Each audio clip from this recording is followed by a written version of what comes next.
안녕하세요. 흥부중학교 2학년 학생 여러분, 현교수입니다. 자, 이번 시간은 무슨 시간이냐?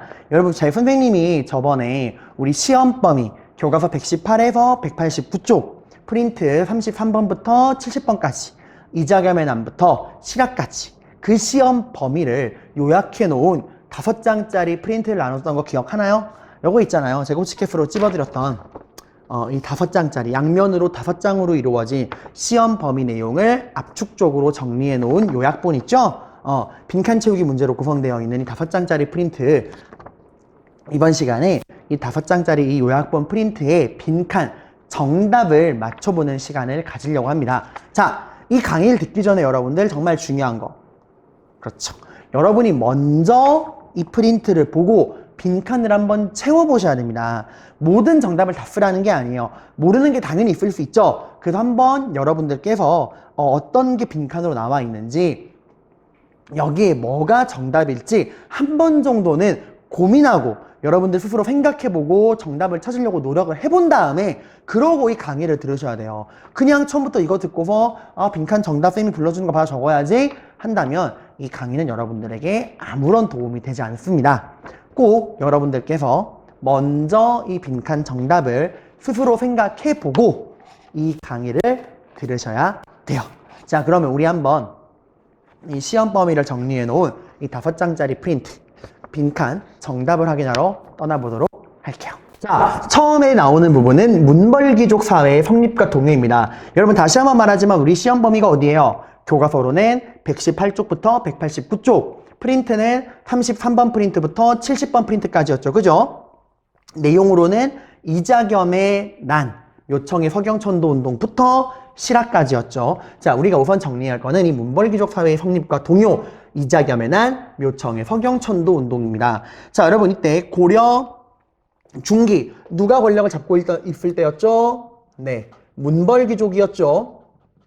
문벌귀족 뜻이 뭐야? 문벌, 집안 대대로 오품 이상의 고위 관리를 배출한 명문 집안을 우리가 문벌이라 그러죠. 그 집안 대대로 고위 관리를 배출한 이 문벌귀족, 얘네들이 그 고려의 모든 권력을 독점하고 있습니다. 어떤 식으로 권력을 독점했죠? 일단 정치적으로는 그렇죠, 음서와 그 문벌귀족들 간의 중첩된 혼인관계, 중첩혼을 통해서 관직을 독점합니다. 정치적인 특권을 독점하는 거예요. 그리고 경제적으로는 여러분들 뭘 받았어? 귀족이라고 하는 신분의 대가로 공음전이라고 하는 땅을 받아서 이 공음전을 자손 대대로 물려주었죠. 여러분들, 이를 통해서 경제적인 특권을 차지하게 됩니다. 자, 이렇게 여러분들 왕실, 귀족 가문과 혼인을 통해 문벌을 형성하는데, 이런 혼인관계를 통해 권력을 장악했던 문벌귀족의 대표적인 집안이 바로 누구예요? 바로 경원이 씨, 이자겸의 집이었죠. 그죠? 이 이자겸은 여러분들 2명의 왕에게 자기 딸을 시집 보내면서 나중에 인종을 기준으로 봤을 때 왕의 장인이자 외할아버지가 되는 그런 외척이 돼요. 왕을 넘어서는 권력을 휘두르게 되니까 이제 인종이 이자겸을 제거하려고 했잖아. 그지? 이자겸이 이렇게 세력을 확대하니까 인종이 이자겸을 제거하려고 해서 그게 좀 실패하고 이자겸이 반란을 일으키죠. 바로 문벌귀족 이자겸이 반란을 일으킵니다. 그리고 자기가 왕이 되려고 그랬어. 근데 결국에 부하였던 척준경의 배신으로 이자겸의 난이 진압이 돼요. 하지만 여러분, 이런 이자겸의 난으로 왕실의 권위는 완전히 땅바닥에 떨어집니다. 그죠? 특히 이 이자겸으로 대표되는 문벌귀족은 여러분들 보수적인 성향으로 본인이 손에 쥐고 있는 권력을 놓고 싶지 않아 해. 그래서 누구랑 군신관계를 맺었죠?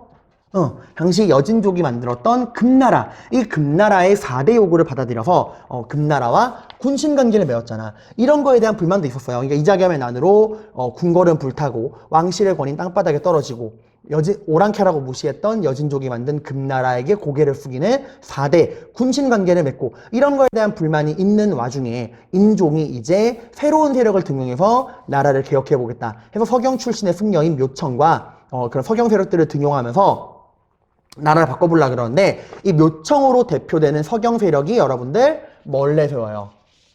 풍수지리설. 다른 말로는 뭐 서경길지설이라고도 합니다. 여러분들, 풍수지리설을 통해서 이제 고려의 수도인 개경은 그 기운이 다 떨어졌다. 새롭게 왕의 기운이 솟아오르는 새로운 땅, 운수가 좋은 땅 어디로 가야 한다? 서경으로 가야 한다. 서경으로 수도를 옮기고 황제를 칭하고 연호를 세우고 금나라를 정벌해야 한다 라고 주장을 합니다. 여러분들 당연히 기존의 권력을 잡고 있던 개경 출신의 문벌귀족들은 이런 조건에 이런 주장에 찬성할 수가 없죠. 수도를 옮기는 순간 권력이 사라지니까. 그래서 결국에 본인들의 주장이 받아들여지지 않자 묘청은 결국 서경으로 수도를 옮겨야 한다. 그러고 반란을 일으킵니다. 이 반란은 결국 서경천도를 반대하던 개경 출신의 문벌귀족 김부식이 이끄는 관군에게 진압이 됐죠. 자, 그 다음에 여러분들 이렇게 모든 권력을 독점하고 있는 문벌귀족들, 이 문벌귀족들에게도 위기가 찾아옵니다. 잠시만요. 프린트를 한번 좀 정리 좀 할게요. 공중에 떠서 제가 글씨를 쓸 때 여러분 알아보기 좀 힘든 것 같아. 자, 이 무신정권의 성립과 변천. 이 무신정권은 여러분들 좀 우리가 구분을 해야 됩니다. 우선 이 초기 무신정권과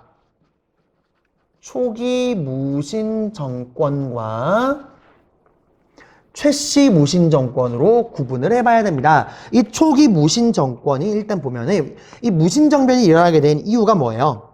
그쵸? 문벌귀족들, 이 문신들이 나라의 모든 정치, 경제적 특권을 독점했잖아. 음서와 중첩혼을 통해서 정치적인 그 특권, 관직을 독점하고 공음전을 통해 경제적 특권을 독점하고 모든 권력을 독점하고 나눠주지 않잖아. 그러면서 심지어 문신들이 군사지휘권마저 독점했죠. 강감찬이나 서희나 윤관 모두 다 문신 출신이라 그랬죠. 그죠? 이렇게 이제 문신들이 모든 권력을 독점하고 무신들이 차별받고 있는 와중에 왕인 의종은 문신들과 어울리면서 띵가띵가 놀고 먹기만 하고 하급 군인들은 군인전, 월급도 못 받으면서 이렇게 차별받고 있다 보니까 결국 이런 차별을 견디지 못해서 정중부랑 이의방 등 이런 무신들이 정변을 일으켜서 문신을 제거하고 의종도 몰아내고 왕도 명종으로 교체합니다. 근데 여러분 이 초기 무신 정권 여기에요. 무신 집권자의 변화라고 하는 표 보이시죠? 교과서에도 나오고 프린트에도 나옵니다. 자 보시면 이 초기 무신 정권 권력자가 어때요? 굉장히 자주 바뀌죠? 이의방, 정중부, 경대승, 이의민 권력자들이 자주 바뀌어. 죽고 죽이는 하극상의 시대. 이때는 권력 기구가 바로 뭐예요? 무신들 전체의 동의와 합의가 필요한 중방. 이 중방을 중심으로 정치가 전개되었던 게 이 초기 무신 정권이야. 바로 하극상의 시대죠. 굉장히 혼란했던 시대였습니다. 그래서 여기도 나오죠. 이 초기 무신 정권은 굉장히 불안정했다. 반란도 많이 일어나요. 뭐 조위총의 반란이라든가, 뭐 교종 승려들의 반란이라든가, 농민과 천민의 반란. 대표적으로 보면은 뭐 망이망소이 만적의 난 같은 거기다가 권력자들도 자주 바뀌고 특히 천민 출신의 권력자인 이의민이 등장하면서 더 이런 혼란이 가속되었죠. 그죠? 자, 근데 이런 혼란기가 극복되는 게 누가 정권을 잡고부터야? 바로 최충원입니다. 여기 보이시나요, 여러분들? 최씨 정권, 최충원으로 대표되는 이 4대 60년간 이어지는 최씨 정권. 이때부터는 권력이 안정적으로 이 최씨 집안에 의해서 세습되고 무신 정권의 혼란기도 사라지게 됩니다. 최충원 이후 4대 60년간 이게 지속이 돼요. 그러면 최씨 정권은 어떻게 권력을 유지했느냐? 일단 최충원이 새로운 기구를 만들어요. 바로 교정도감이라고 하는 기구를 만듭니다. 그 전까지는 여러분들 권력을 뭐를 중심으로 전개됐죠? 중방을 중심으로 권력이 전개가 됐죠. 그래서 무신들 전체의 동의와 합의가 필요한 중방을 중심으로 정치가 전개되다 보니까 되게 서로 고만고만하다 보니까 힘이 크게 비슷하다 보니까 권력이 한쪽에 모이지 않다 보니까 혼란이 많았었죠. 근데 이제 최충원은 이건 고려에 원래 존재하지 않던 기구야. 자기가 직접 아예 만든 거야. 그 나라의 최고 권력 기구로 최충원이 직접 자기 집 앞마당에다가 나라의 모든 정치를 총괄하는 교정도감이라는 기구를 만들어버립니다. 아예. 그리고 나라의 중요한 일을 여기서 결정하는 거야. 나는 그전처럼 중방을 통해 다른 무신들과는 권력을 나누지 않겠다. 이제부터 모든 권력은 내가 독점한다 라는 거였죠. 그 아들인 최우는 여기서 한 발 더 나가서 인사권을 담당하는 기구인 정방을 만들어가지고 관리들의 임명도 자기 마음대로 합니다. 그리고 봐봐, 이렇게 교정도감을 통해서 최충원은 나라의 정치적 권력을 가져오고 그 아들인 최우는 정방을 통해 인사권을 가지고 와. 이제 모든 권력이 최씨 집안에게 몰리는 거잖아. 이러면 다른 무신들이 불만을 가질 거 아니에요. 그럼 무신들의 불만을 또 찍어 누르기 위해서 군사기구도 만듭니다. 이건 국가의 군대가 아니야. 최씨 집안을 지키는 최씨 집안의 사병입니다. 바로 삼별초와 도방이라고 하는 최씨 집안의 군사기구도 함께 만들어요. 근데 이런 최씨 정권은 여러분들 언제 무너집니까? 몽골과의 항쟁 때 결국 고려 정부가 몽골에게 화해를 청하고 그런 과정에서 최씨 정권은 끝까지 몽골과 싸우자 그러던 최씨 정권은 무너지게 되고 강화도로 천도하면서 최씨 정권이 무너지게 되죠. 자, 그럼 이제 이런 무신정권기의 농민과 천민의 봉기에 대해 살펴보도록 합시다. 자, 농민과 천민들은 왜 무신 집권기에 반란을 일으켰느냐? 당연히 무신들이 엄청나게 백성들을 괴롭혀서 그래요. 왜냐하면 당시 무신들은 서로 죽고 죽이는 하극상의 시대, 힘 있는 놈이 장땡인 그런 혼란한 시대였기 때문에 살아남기 위해서라도 더 많은 사병을 양성해야 됐고, 그 사병을 양성하기 위해 농민들에게 토지를 빼앗거나 세금을 부과하기도 했고요. 또 그 지방관들과 향리들도 이 중앙에서 나라를 이끌어가야 되는 문벌귀족은 다 무너져 내려버리고, 그 다음에 집권한 무신들도 권력 잡겠다고 자기들끼리 싸우고 있고, 이러다 보니까 이렇게 중앙 정치가 문란해지니까 지방에 대한 통제가 될 리가 없죠. 그래서 지방관과 향리들이 중앙 정치가 문란해진 틈을 타서 백성들을 엄청나게 괴롭힙니다. 거기다가 또 여러분들, 또 무신 집권기에 특히나 더 농민과 천민의 봉기가 많았던 거는 천민 출신의 집권자가 등장해서 그래요. 그게 바로 누구였죠? 이의민이었죠, 여러분들. 아버지가 소금장수요, 어머니가 노비였던 이의민처럼 신분이 낮은데 최고 권력자가 되는 사람이 나오면서 이의민이 했는데 저런 천민도 최고 권력자가 됐는데 나라고 못할 게 뭐냐 라고 하면서 사람들이 더 반란을 자주 일으켰죠. 자, 이 여러분들 하층민들의 봉기, 농민과 천민의 봉기 사례가 되게 중요한데요. 우선 우리가 살펴볼 거는 농민의 봉기입니다. 농민들의 봉기. 여러분 혹시 정답이 잘 안 보이신다면 이제 저의 말을 듣고 정답 쓰셔도 되고요. 제가 그 온라인 클래스 첨부 파일에 이 빈칸 학습지 원본도 올려놨지만 빈칸이 채워져 있는 정답도 같이 올렸습니다. 필요하시다면 그걸 함께 보시면서 좀 봐주세요. 이게 촬영 환경의 여건상 글자가 좀 안 보이는 경우도 있을 것 같네요. 그만큼 더 집중해야겠죠, 여러분들? 네. 자, 이 농민들의 봉기, 대표적인 게 여러분들 망이망소의 형제의 봉기입니다. 자, 망이망소의 형제는 어디서 반란을 일으켰습니까? 바로 공주 명학 소예요. 소. 우리가 고려에 존재하던 특수한 행정구역 있죠? 향, 소, 부곡. 여기에 누가 살아요? 차별받는 양인들이 살아. 향소, 부곡 같은 특수행정구역은 천민과 노비들이 사는 곳이 아닙니다. 여긴 어쨌건 자유민인 양인들이 살아. 근데 어떤 양인? 차별받는 양인들. 어떤 차별을 받아요? 향소, 부곡에 사는 순간 일단 이사 못 가. 그리고 세금도 많이 내야 돼. 직업 선택의 자유도 없어. 왜? 향, 부곡은 농업, 소는 수공업, 이렇게 일이 정해져 있잖아. 이사도 못 가고 세금도 많이 내고 직업의 자유도 없고 이런 여러 가지 차별을 받는 행정구역이었죠. 당연히 억울하겠죠. 같은 자유민이고 같은 양인인데 왜 우린 더 많은 세금을 내고 이사도 못 가고 직업의 자유도 없느냐. 이런 특수행정구역, 우리도 자유민인데 차별하지 마라. 일반 군현과 다른 향소, 부곡의 차별 대우에 반발해서 이런 향소, 부곡에 사는 차별받는 양인들, 그들이 일으킨 반란이 바로 망이망소의 반란이었습니다. 이건 천민의 반란이 아니에요. 향소, 부곡이라고 하는 특수행정구역에 사는 차별받는 양인, 농민들이 일으킨 봉기입니다. 우리 향소, 부곡도 일반 군현과 차별하지 말아달라 라고 했던 거고요. 이건 이제 공주, 충청남도에 있는 공주, 거기서 일어났던 곳이죠. 백제 옛날 수도였죠, 여러분들. 웅진, 거기가 공주야, 얘들아.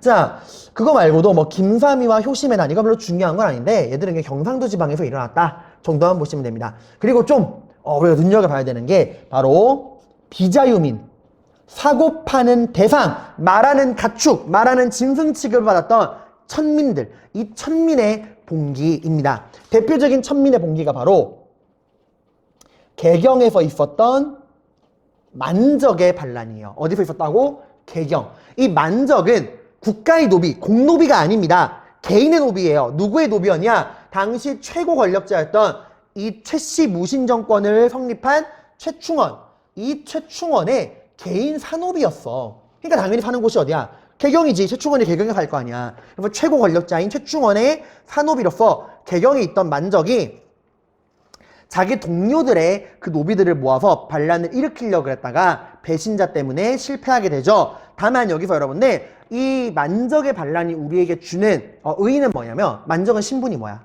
그래, 노비잖아. 천민이잖아. 뭘 얘기했죠? 왕후장상의 씨가 따로 있느냐? 왕이나 제후의 씨앗이 따로 있느냐?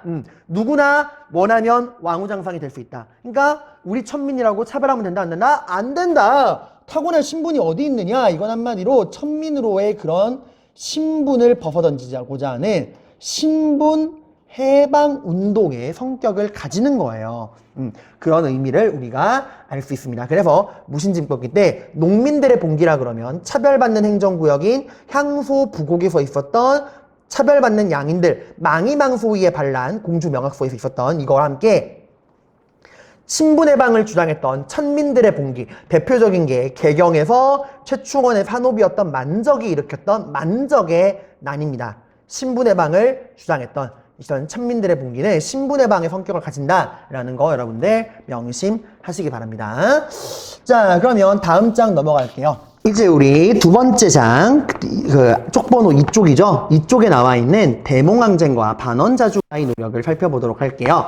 고려가 이제 몽골과의 그런 갈등이 벌어지는데요, 여러분들. 일단 몽골과 고려가 왜 갈등을 일으키게 되느냐? 충돌하게 된 배경을 보면은 당시 이제 몽골이 금나라를 뚝 패기 시작하고 그러다 보니까 금나라가 몰락하는 과정에서 금나라의 지배를 받고 있던 거란이 기회는 이때다 이러고 도망을 칩니다. 어디로 도망쳐요? 고려 땅으로 와요. 만만하게 고려니까 몽골군에게 쫓겨서 고려까지 오고 그 고려의 강동성이라는 곳을 무단으로 점거하게 돼요. 그래서 이 강동성에 있는 거란군을 격퇴하기 위해서 몽골과 고려군이 연합을 합니다. 그래서 이 거란을 격퇴하는 과정에서 몽골과 고려가 외교관계를 맺어요. 형제관계를 맺습니다. 형이 몽골, 고려가 동생이야. 근데 이거 형은 형인데 개생양아치 형이에요. 맨날 뭐만 하면 고려한테 돈 내놔라, 돈 내놔라, 돈 내놔라. 곡물 요구를 심하게 했단 말이야.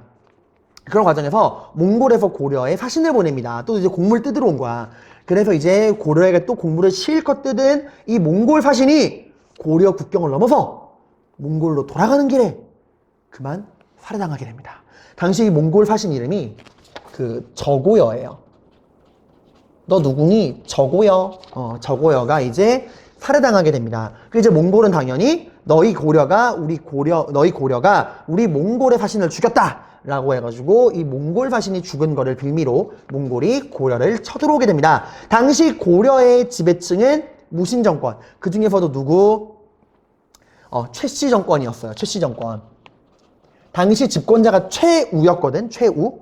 이 최우가 여러분들 몽골과 싸우겠다라고 몽골과의 항전을 결정합니다. 이건 당연한 게 무신 정권이잖아. 무신들의 존재 의의가 뭡니까? 싸우기 위한 거야. 싸우기 위해 존재하는 무신들이 적의 침입에 무릎을 꿇는다? 그럼 권력을 잡을 명분이 사라지는 거야. 그래서 권력을 쥐기 위해서라도 무신들은 싸워야 됩니다. 그래서 이 최씨 정권은 몽골과 싸우기로 결정을 하는데 문제는 몽골이 강해도 너무 강하단 말이야. 유목민족. 육지에서는 천하무적이에요. 도저히 정면 승부로 막아낼 수가 있다 없다? 없다. 그래서 어떻게 해요? 수도를 옮깁니다. 유목민족들이 건너올 수 없는 섬으로 건너가요. 어디로 가죠? 강화도. 서울 옆에 있는 이 강화도 섬으로 천도를 합니다. 여러분들. 왜? 강화도는 앞에 바다가 있고 강이 있고 바다가 있다 보니까 여기를 몽골군이 건너올 수가 없죠. 그래서 최씨 정권은 강화도로 천도를 하고요. 이 지방에서는 주로 하층민들이 몽골과 싸우게 됩니다. 대표적인 게 귀주성 전투, 충주성 전투 이런 데서 이제 노비랑 천민들이 주로 항전을 하고요.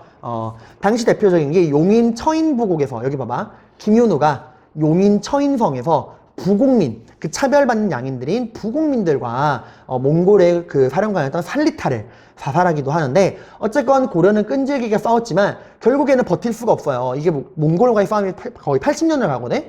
그래서 결국에는 고려 조정은 몽골과의 화의를 결정합니다.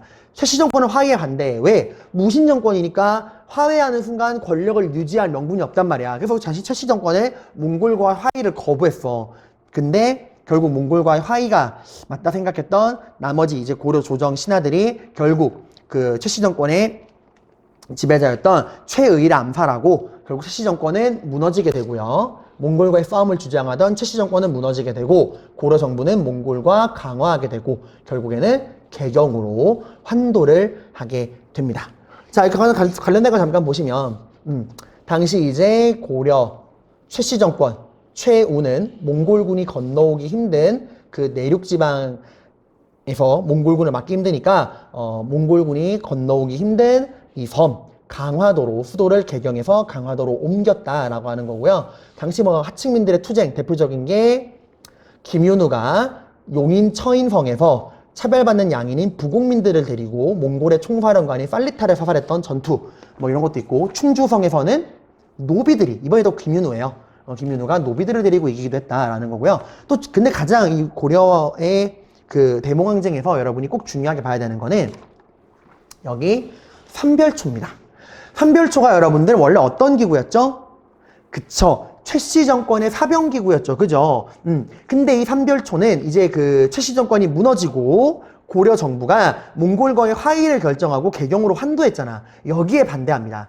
반대했던 이유는 뭐 나라를 지키겠다, 뭐 몽골에게 굴복할 수 없다, 뭐 그런 애국심적인 측면도 뭐 있긴 하겠지만 주된 이유는 삼별초가 누구에 부활하는 거야? 그래, 최씨 정권에 부활하는 거예요. 그러니까 이미 최씨 정권이 무너지고 개경환도가 결정된 상황에서 본인들이 개경으로 돌아와봤자 살아남을 수가 없다는 거죠. 왜?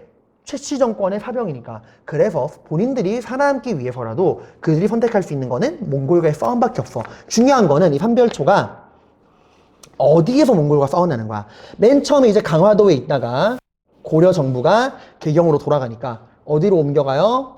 항상 섬이야. 왜? 내륙 지방으로 가면 몽골을 이길 수가 없거든. 그래서 섬으로 옮겨 다닙니다. 강화도에서 진도로, 그 다음엔 또 어디로? 제주도로 이렇게 옮겨 다니면서 4년 동안 싸웠다는 거예요. 여기 지도를 잠깐 보시면 여기 강화도에서 이 전라도에 있는 진도라는 섬으로 왔다가 이 제주도까지 옮겨가면서 이렇게 왔다, 강화도, 진도, 제주도를 옮기면서 삼별초가 싸웠다라고 하는 거예요. 이거 한번 정리해 보시면은 배경, 삼별초가 고려 정부의 개경환대에 반대하면서 대몽항쟁을 지속했다. 배중손의 지휘 아래 여러분들 어디에서 강화도를 벗어나서는 진도로 갔다가 그 다음에 또 어디로 가요? 마지막으로 제주도, 제주 아일랜드로 이동하면서 항쟁했지만 결국에는 여몽연합군에게 패배했다라고 하는 거였죠. 자, 그 다음에 이런 전쟁의 결과 당연히 고려는 비록 독립은 유지했지만 그 이제 몽골의 사위가 되면서, 원나라의 사위가 되면서 많은 내정 간섭을 받게 되죠. 그거 말고도 뭐 국토가 황폐화되고 인구가 줄고 문화재가 많이 사라지는데, 대표적으로 이때 사라졌던 문화재가 뭐예요? 신라 시대 때 선덕 여왕이 만들었던 동양에서 가장 높은 목탑이었는데 황룡사 9층 목탑, 그리고 거란의 침략을 막기 위해 만들었던 초조 대장경, 이런 것들이 몽골의 침입으로 사라지게 됩니다. 다만 새로 생긴 문화재도 있었죠. 몽골의 침략을 부처님의 힘으로 막아보자. 그래서 강화도에 천도한 상태에서 만들었던 문화재가 있죠. 그게 바로 뭐야? 팔만대장경이야. 헷갈리면 안 돼. 황룡사 구층목탑이랑 초조대장경은 몽골의 침략으로 사라진 문화재지만 팔만대장경은 이 몽골의 침략을 막아내고자 몽골의 침략 과정에서 고려 정부가 만든 문화재예요. 여러분들 헷갈리지 마시고 이제 3쪽으로 넘어가 보도록 할게요. 대몽항쟁에 이어서 이제 원의 내정 간섭과 공민왕의 개혁 정치에 대해 살펴보도록 하겠습니다. 자, 여러분, 고려는 그 몽골과의 끈질긴 항쟁, 비록 그 고려 정부가 결국 몽골에게 항복을 하고 화의를 하고 개경으로 환도하긴 했지만 여러분들, 고려는 원나라에게 멸망한 게 아니에요.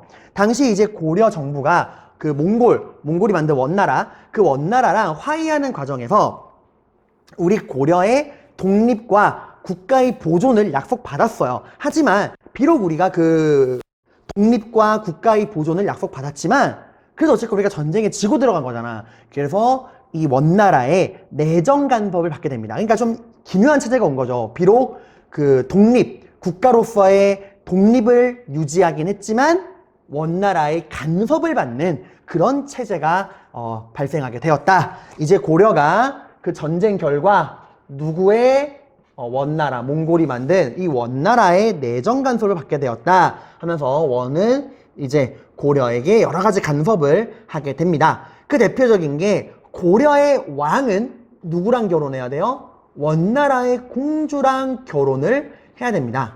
그래서 여러분들 그 사이에 또 왕자가 태어날 거 아니야? 그 왕자를 또 어디로 보내? 원나라에 보내.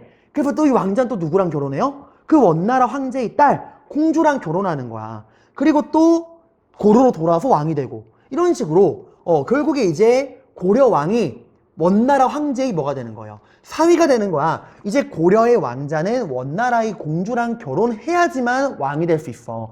그 고려가 원나라의 사위 국가, 부마국이 되는 겁니다. 이제 원나라는 말이에요. 이복의 사위가 장인어른과 맞먹으면 돼, 안 돼? 안 돼! 이래가지고 너희 고려는 우리 원나라 황제의 사위니까 우리 원나라보다 한 단계 낮은 용어를 써야 한다. 그래서 이제 왕실의 호칭이나 관제를 한 등급씩 낮추었습니다. 그리고 고려의 내정을 간섭하기 위한 기구도 만들어요. 그게 바로 뭐였죠? 네, 정동행성이라는 거예요. 정동행성.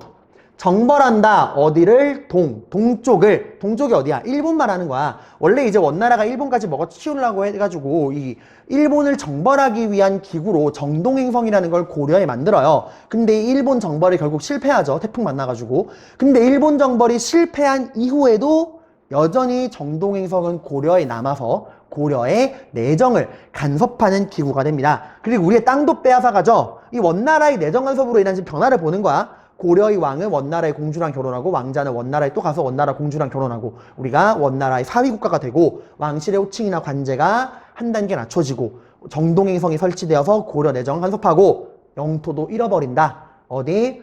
철령 이북 땅, 쌍성 총관부를 설치해서 철령 이북의 땅을 빼앗아가고요. 동령부를 설치해서 서경을 빼앗아가고요. 탐라 총관부를 통해 제주도를 빼앗아갑니다. 자, 정리 한번. 쌍성 총관부를 통해서 어디? 철령 이북의 땅을, 동령부를 통해서는 서경을, 탐라 총관부를 통해서는 제주도를 빼앗아가요. 이렇게 영토도 빼앗아가고요. 경제적으로는 각종 고려의 특산물과 공녀들, 여자들도 사람도 빼앗아간다라고 하는 거예요. 그리고 당시에 이제 몽골의 풍습이 고려에 들어와서 유행을 하게 되면서 몽골인의 그런 옷, 머리 스타일 이런 풍속이 유행하면서 몽골풍이라는 게 들어왔다고 했죠. 소주, 만두, 연지곤지, 씨름, 우리가 양아치, 뭐뭐치라고 하는 단어 다 몽골에서 들어온 거라겠죠. 또 반대로 이 몽골에 끌려간 고려 여성들을 통해서 고려의 풍습이 몽골에 전개되게 되기도 합니다. 대표적인 게 상추쌈 이런 것들, 고려양 이런 게 있습니다. 자, 근데 이렇게 원의 간섭을 받으면서 고려가 완전 원나라에게 휘둘리고 있잖아. 이러다 보니까 고려에 어떤 세력이 등장하느냐? 원의 간섭을 받게 되면서 이제 이 고려의 정치는 원나라에게 잘 보이는 친원파들이 권력을 잡게 돼요. 이걸 우리가 뭐라 불러? 같은 동족을 배신하고 원나라에게 빌붙어서 같은 고려인들을 등쳐먹는 사람들, 얘들 우리가 뭐라 불러요?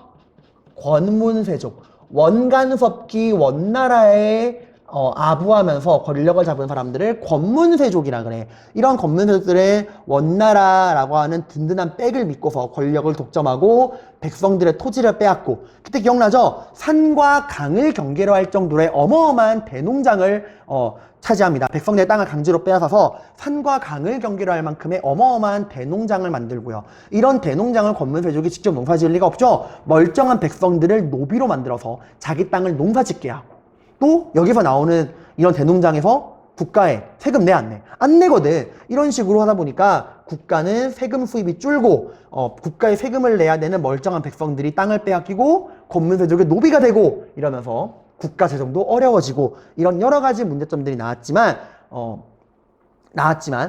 다른 고려 왕들은 원나라의 간섭을 벗어나질 못한다. 왜? 권문세족과 원나라의 간섭으로 인해서 실제로 이 권문세족이 워낙 깽판을 치니까 이 고려 왕들도 어떻게든 이런 간섭을 좀 극복해야겠다 했지만 시도는 했지만 다 실패했어요. 원나라의 간섭과 권문세족의 반발로 실패했다. 그런데 이런 원나라의 간섭과 권문세족의 깽판을 극복하기 위한 성공적인 시도가 나오게 됩니다. 그게 바로 뭐냐?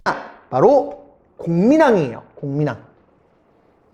이 공민왕이 이제 이런 원나라의 간섭을 벗어던지고 왕권 강화를 통해 반원자주의 개혁을 하겠다. 원나라를 반대하는 자주적 개혁, 반원자주의 개혁을 실시하겠다라고 하게 됩니다.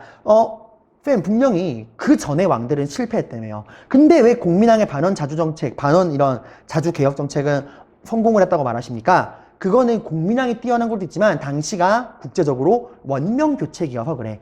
이제 중국에서 원나라가 힘을 잃고서 한족이 세운 명나라가 떠오르고 있었거든요. 그래서 그 원나라가 맛이 가다 보니까 당연히 이제 그 원나라의 위세를 등에 업던 권문세족도 힘이 약해져. 그래서 공민왕이 이런 반원 개혁 정책을 시행할 수 있었다라고 하는 겁니다. 이 공민왕은 여러분들 이런 반원 자주 원나라의 간섭을 끄어던지기 위해서 기철로 대표되던 이 친원파들, 권문세족 세력들을 제거하고 왕권을 강화하고요. 원나라가 고려의 내정 간섭을 하기 위해 만들었던 그 내정 간섭 기구인 정동행성을 폐지하고요. 원나라가 등급을 낮추었던 고려의 전통적인 관제와 복식도 복구를 하고요. 또 공민왕의 대표적인 업적이라 그러면 우리의 빼앗은 땅을 찾아온 거죠. 당시 그 원나라가 내정 간섭하는 과정에서 천령 이북의 땅에다가 쌍성 총관부를 설치했다는 거 기억나죠, 여러분들? 이 쌍성 총관부를 공격해서 빼앗긴 천령 이북의 땅을 되찾아옵니다. 쌤, 동령부랑 탐라총관부는요? 이건 그 전에 돌려받았어. 근데 마지막까지 원나라가 우리에게 돌려주지 않았던 땅이 천령 이북 땅, 쌍성 총관부야. 여기를 공격해서 우리 땅을 다시 회복합니다. 그리고 몽골의 풍습인 몽골풍을 금지하고요. 신돈이라는 승려를 등용해서 권문세족들이 불법적으로 차지하고 있던 대농장, 산과 강을 경계로 할 정도의 그 대농장 있죠? 멀쩡한 백성의 땅을 빼앗았던 그런 불법적인 농장을 혁파하고요. 원래 백성이었는데 억울하게 노비가 된 사람들도 해방을 시켜줍니다. 하지만 어느 정도 성과는 거두었지만 결과적으로는 공민왕의 개혁 정책은 실패해요. 당시 아직까지 이제 공민왕이 새롭게 등용했던 개혁 세력인 신진사대부의 힘이 약하기도 했고, 아직까지는 그래도 권문세족의 힘이 강하다 보니까 이런 공민왕의 개혁 정책은 결국 실패했다라고 하는 겁니다. 자, 여기 여러분 교과서랑 프린트를 통해서 내용 보충하셔야 돼요. 지금 여기는 가장 최소한의 내용들만 요약해 놓은 거고, 여러분이 이제 좀 더 보충하기 위해서는 교과서나 프린트도 살펴보셔야 합니다. 자, 그러면 이제 4쪽으로 넘어가 보도록 할게요. 제목이 조금 인쇄 상태가 안 좋은데요. 신진사대부와 신흥무인 세력의 성장, 신진사대부의 성장, 신흥무인 세력의 성장입니다. 자, 아까 선생님이 여러분들 공민왕의 개혁을 하는 과정에서 새로운 세력을 성장시켰다라 그랬죠. 공민왕의 개혁 정치 당시에 성장했던 새로운 세력이 바로 신진사대부입니다. 자, 기존의 권력을 잡고 고려를 등쳐먹던 친원파 권문세족과 이런 권문세족에게 저항하면서 나라를 바꾸려고 했던 신진사대부, 이 둘을 좀 비교해 볼게요. 일단 권문세족은 여러분들 관직에 진출하는 방법이 뭐냐? 음서와 정방이에요.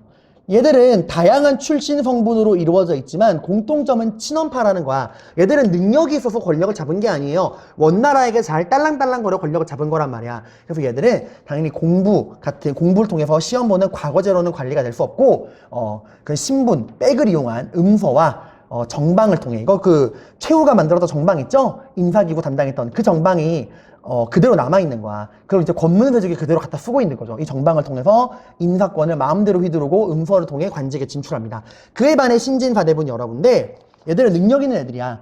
얘들은 공민왕의 개혁정책 당시에 성균관에서 공부를 하고요. 본인들의 능력으로 시험을 봐서 과거제를 통해서 관리가 되었습니다. 경제 기반, 권문세족은 멀쩡한 농민들의 땅을 빼앗아서 산과 강을 경계로 할 정도의 엄청난 대농장을 소유했다 그랬죠? 그리고 세금도 안 내고 멀쩡한 백성들 노비로 잡아다가 일하게 시켰죠. 그에 반해 신진사대부는 그냥 지방에 있는 중소지주예요. 여기가 대기업이라면 여긴 중소기업입니다. 그 대외관계, 권문세족은 누구랑 친하게 지내려 그래요? 그쵸. 애초에 이 권문세족이 권력을 잡았던 게 원나라 덕분이잖아. 친원. 그에 반해 신진사대부는 당시 중국 대륙에서 원나라를 몰아내고 새롭게 떠오르던 이 명나라와 친하게 지내야 한다. 신진사대부는 권문세족을 반대하니까 원나라랑 친하게 지낼 수가 없어. 그래서 그 원나라를 몰아내주고 있던 그 원나라와 대립하던 명나라와 친하게 지내야 한다 생각을 했습니다. 사상, 권문세족은 당연히 불교죠. 그에 반해 신진사대부는 불교로는 더 이상 고려를 바꿀 수 없다. 새로운 사상, 옳고 그름, 명분을 중시하던 유교의 한 갈래인 성리학을 중심으로 삼습니다.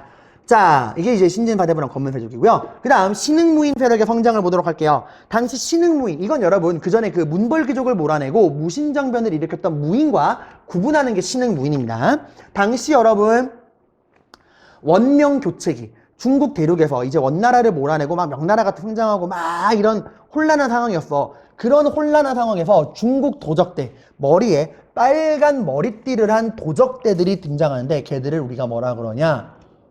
잠깐만요. 홍건적이라 그래요. 홍건적. 붉은 머리띠를 한 도적. 이 홍건적이 개경에 쳐들어와가지고 왕이 수도를 버리고 도망가는 일까지 생겼어요. 자, 이런 홍건적의 침입, 중국 도적대. 그리고 또 누구도 쳐들어와요? 남쪽에, 북쪽에서는 중국 도적대 홍건적이 쳐들어왔다면 남쪽에서는 왜구들이 쳐들어옵니다. 이 왜구들도 여러분들 막 개경까지 쳐들어오고 난리가 났어. 이런 홍건적과 왜구의 침입을 고려 정부는 막아낼 능력이 있어 없어? 없단 말이야. 그 원간 섭기 때 워낙 힘이 약해져서 이런 홍건적과 왜구를 격퇴하는 과정에서 성장한 새로운 무인들, 그 전에 무신정변의 무인들과 구분하기 위해서 이런 홍건적과 왜구를 격퇴하는 과정에서 새롭게 성장한 무인들 우리가 뭐라 불러요? 신흥무인이라 불러요. 홍건적과 왜구를 격퇴하는 과정에서 성장한 신흥무인. 대표적인 사람이 이성계, 최영 같은 사람입니다. 자, 특히 이성계를 중심으로 한 신흥무인 세력이 누구랑 연합을 하느냐? 이 신진사대부랑 연합을 해요. 신진사대부랑. 우리 한번 고려를 바꿔봅시다. 라고 하게 되는 거였죠. 그래서 결국 이 신흥무인과 신진사대부가 힘을 합쳐서 고려를 무너뜨리고 새로운 나라를 만들게 되죠. 일단 여기까지 잠깐 보고 그 다음에 이제 문화를 잠깐 보도록 하겠습니다. 문화, 유교와 불교의 발달. 자, 일단 유교부터 볼게요, 여러분들. 고려는 비록 불교를 중심으로 한 나라긴 하지만 동시에 유교도 굉장히 중시했어요. 고려는 유교와 불교가 다 성행했던 나라인데 유학을 장려하기 위해서 좀 여러분 배운 지 좀 됐지만 기억하실지 모르겠네요. 광종이 과거제를 도입해서 시험을 봐서 관리를 뽑게 되죠. 그럼 그 시험 과목이 뭐였냐? 유교 경전이야.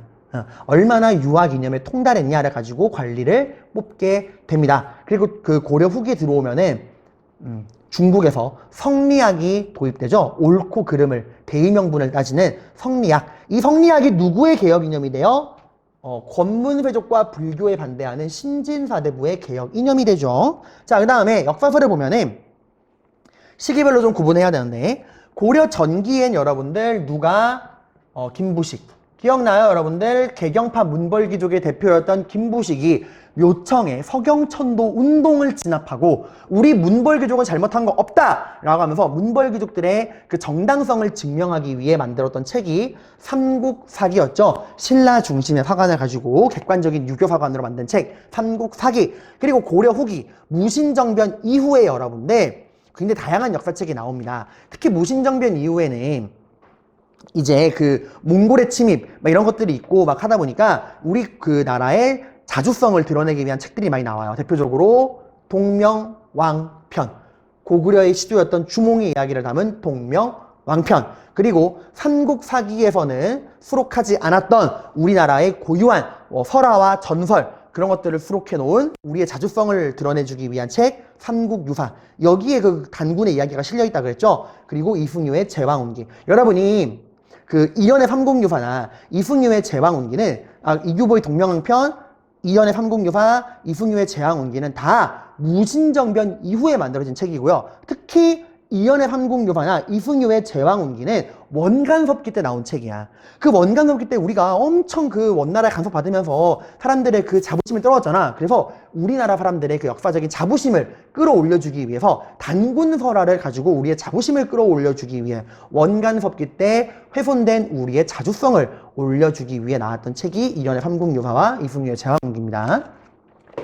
자, 그 다음 불교 볼게요. 고려는 불교를 굉장히 중시해요. 뭐 연등회, 팔관회, 뭐 승과제도.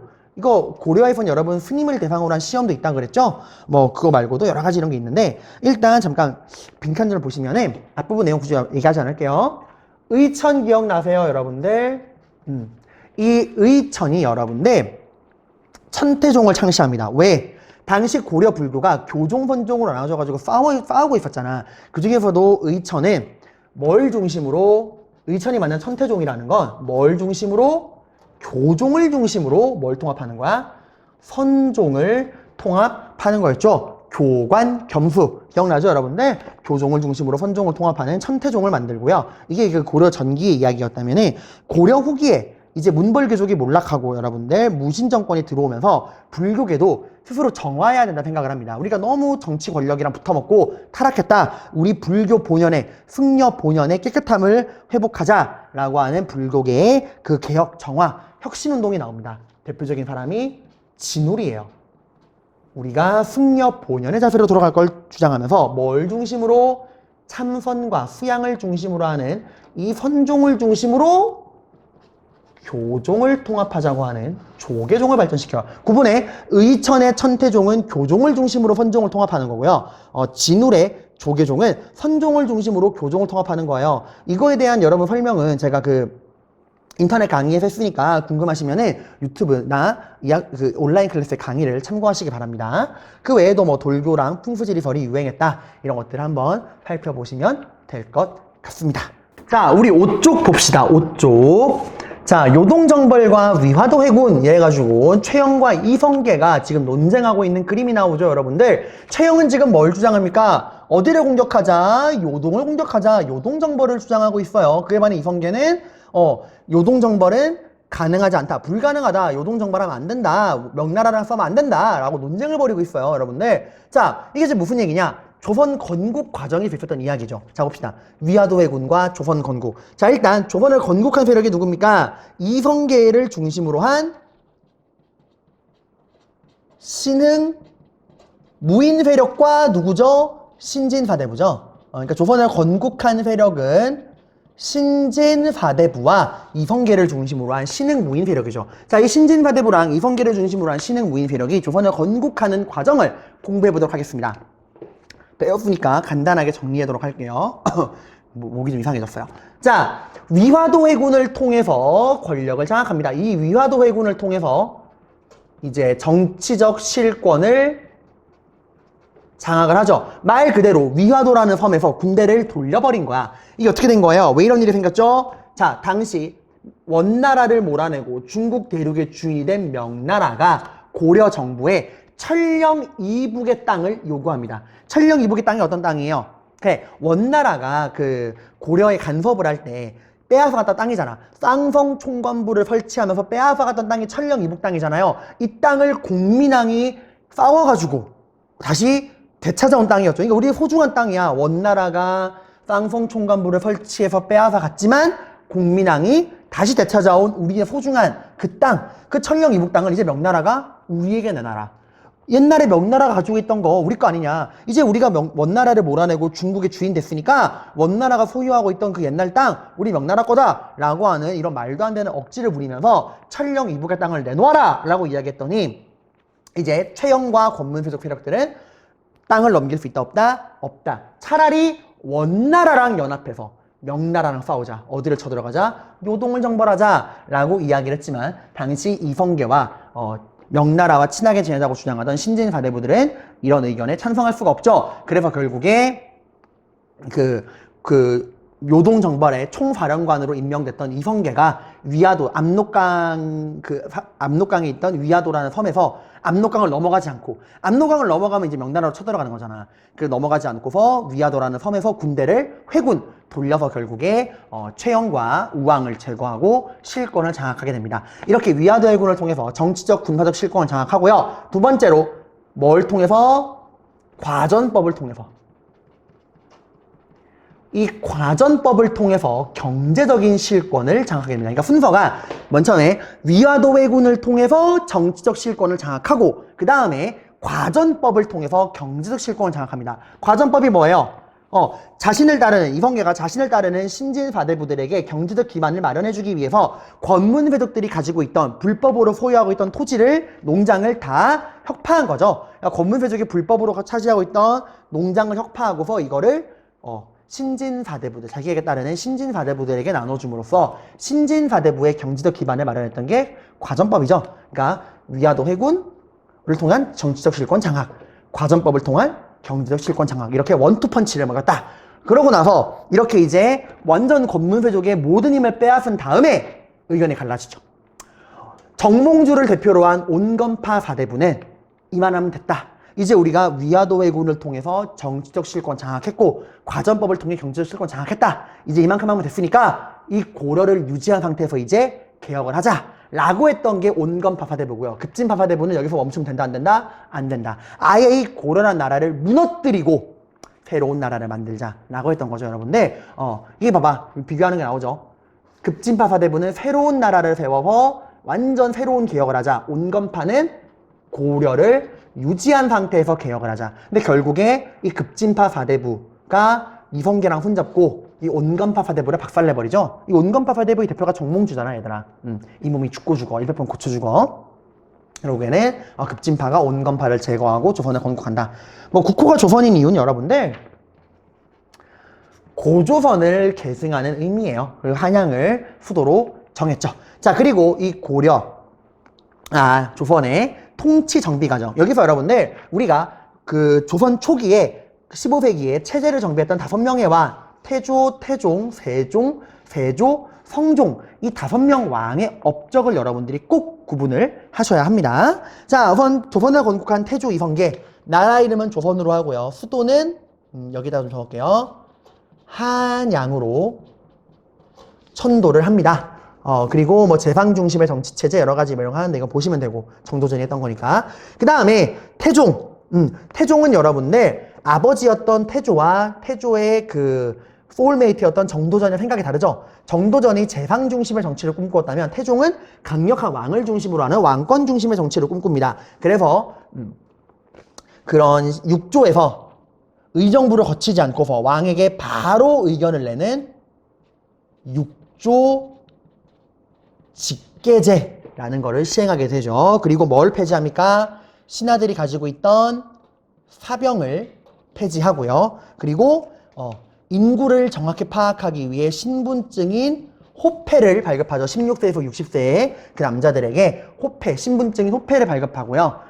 세금을 제대로 걷기 위해서 토지가 어디에 얼마나 있는지를 알기 위한 양전 사업을 실시합니다. 자, 근데 그 다음에 왕이 된 세종은 너무 지나치게 왕권만 강화해서는 안 된다. 왕권과 신권이 조화를 이루면서 함께 나라를 이끌어가야 한다 생각을 했어요. 그래서 육조가 왕에게 의정부를 거치지 않고 왕에게 바로 의견을 내는 육조 직계제가 아니라 육조가 의정부, 삼정승이 모이는 의정부에 먼저 이야기를 하고 이 의정부가 충분히 논의를 거쳐서 왕에게 이야기를 하는 의정부 서사제를 이야기합니다.